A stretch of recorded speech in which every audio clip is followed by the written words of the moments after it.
ఇదే మా ఇల్లు. చంద్రం, ఇది లోపల రావడానికి వీల్లేదు. అది చెప్పడానికి నువ్వెవరు? వెళ్ళు. నేను వెళ్ళను. ఈ మాయల మంది లోపల రానివ్వను. చంద్రం, హద్దు మీరుతున్నావు. హద్దు మీరుతోంది మీరు. ఈ లోకంలో పెళ్ళాన్ని తెలియకుండా వ్యభిచారం చేసేవాళ్ళు ఉన్నారు. పెళ్ళం తెచ్చిన తర్వాత పరాయిదాంతో తిరిగే వాళ్ళు ఉన్నారు. కానీ భార్య బతుకుండగానే ఇంకో దాన్ని ఇంటికి తీసుకొచ్చి కులికే నీకు ఎలా చెప్పాలో ఏం చెప్పాలో అర్థం కావట్లేదు. షడా, నేను తిని పారేసిన ఎంగిలి మెతుకులు ఏరుకొని బతికేవాడివి నువ్వు మాకు నీతులు చెప్తున్నావా? చిన్న విశ్వాసం కొద్దీ నువ్వు చెడిపోతావని హెచ్చరిస్తున్నాను శేఖర్ బాబు. దర్శన, చిన్నప్పటి నుంచి ఇంట్లో పెరిగిన వాడిని ఊరుకుంటుంటే నీ ఇష్టం వచ్చినట్టు వాగుతున్నావు ఏమిటి? చేసిన తప్పును సమర్థించుకోవాలని చూడకు శేఖర్ బాబు. ముందు ఈ అమ్మాయిని బయట పంపించేయి. పంపవలసింది ఈ అమ్మాయిని కాదు, నిన్ను. నువ్వు ఇక్కడి నుంచి బయట. నీకు మానాభిమానాలు లేవురా? ఇన్ని మాటలు అంటున్నా కూడా ఇంకా ఇక్కడ ఎందుకున్నావు? వెళ్ళిపోరా. బాబు గారు చూడండి బాబు గారు, వీళ్ళంతా కలిసి మన బుల్లెమ్మ జీవితాన్ని నాశనం చేయాలని చూస్తున్నారు. మీ అబ్బాయి యువతను ఇంటికి తీసుకొచ్చి మీ కోడలికి ద్రోహం చేస్తుంటే మీరు చూస్తూ ఊరుకుంటారా బాబు గారు? ముందు దాన్ని బయట జరిగి మీ అబ్బాయికి బుద్ధి చెప్పండి బాబు గారు. అది నాకు చేతనైతే వీళ్ళు ఇష్టం వచ్చినట్టు ఆటలు ఆడేవాళ్లే కాదు. భర్త అనే గౌరవం తండ్రి అనే మాకు లేదు. నేను ఏమీ చేయలేని అసమర్థుంది. వెళ్ళరా, వెళ్ళు. నేను వెళ్ళలేదు బాబు గారు. మిమ్మల్ని విడిచిపెట్టి నేను వెళ్ళలేదు బాబు గారు. మీ ప్రేమ లేకుండా నేను బతకలేదు. నువ్వు మా పాలేరురా, సర్వేంటివి. మా అందరి కోసం నువ్వెంత శ్రమించినా ఆ కష్టానికి విలువ లేదు. నిన్ను చీగొట్టిన వాళ్ళ కోసం నువ్వెందుకురా పాకులాడతావు? నీతి లేని మనుషులు, ప్రేమ లేని పాషాణాల మధ్య మంచితనం బ్రతకరా. మన ఇద్దరం తప్పు చేసినా పేరుకు మాత్రం ఇంటికి పెద్దనైన పాపానికి నీతో పాటు రాలేను. వెళ్ళిపో. నిజంగానే వెళ్ళిపోమంటున్నారా బాబు గారు?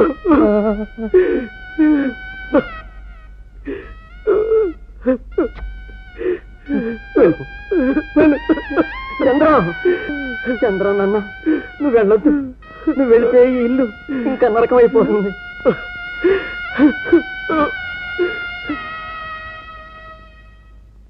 ఎవరి మాట వినకుండా మీ ఇష్టం వచ్చినట్టు చేసి మా మీద విరుచుకుపడతారెందుకు? మీరు పెళ్లి చేసిన ఆ గుడ్డిదాంతో నా కొడుకు సుఖపెళ్ళే.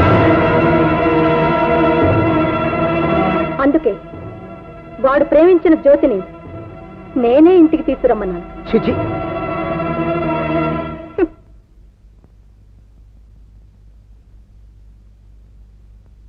ఆశీర్వదించానయ్యా. లేమ్మా, ఈ రోజు నుంచి ఈ ఇల్లు నీది. మేమంతా నీ వాళ్ళం. ఎప్పుడు రావాలన్నా ఎప్పుడు పోవాలన్నా నీ ఇష్టం. పూర్తి హక్కు నీకుంది. శేఖర్, అమ్మాయిని పైకి తీసుకెళ్ళు.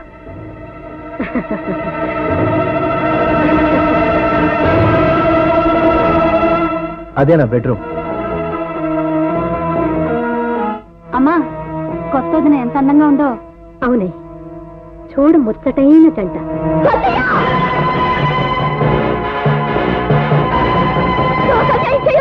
చేస్తే నేను ఊరుకోను. ఈ ఇల్లు నాది. ఇంటి కోడల్ని.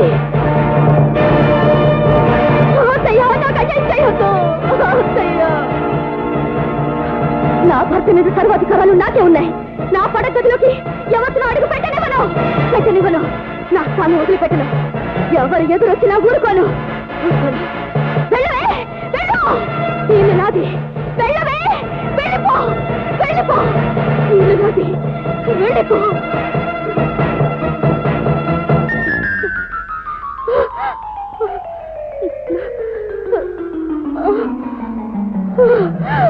లక్ష్మి, లక్ష్మి, లక్ష్మి.